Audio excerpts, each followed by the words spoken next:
Vull parlar-vos d'un metre quadrat de Llúcia Ramis, que és una novetat d'aquest any 2026,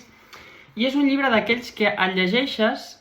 no perquè la història t'estigui enganxant, sinó perquè t'està agradant el que t'estan dient. I és que aquí jo, la veritat, buscava una història i el que he acabat trobant realment és més un assaig, una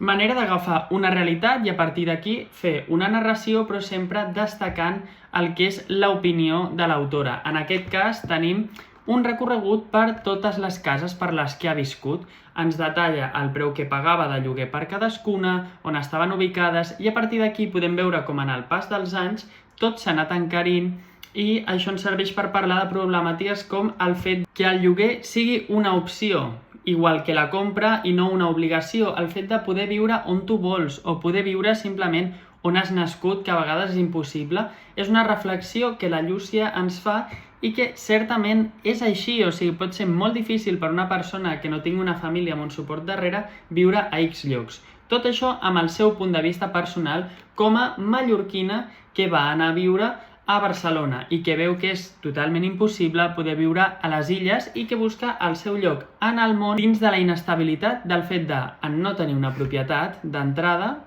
anar rotant de pis en pis o de casa en casa fins que arribis a X lloc. Certament crec que és molt interessant per aquest fet, no?, de que és un tema molt actual, que al final l'accés a la vivenda cada cop és més difícil i ens parla també de la problemàtica de la gentrificació, del fet que hi hagi un munt de turistes en una zona i que es deixin d'ocupar les cases per viure, sinó només per especular o per fer pisos de lloguer de temporada. Tot ho trobem aquí, a mi m'ha agradat molt, o sigui, és un llibre que recomano, però sobretot tenint en compte que no busqueu una història com a tal perquè no acaba de ser-ho.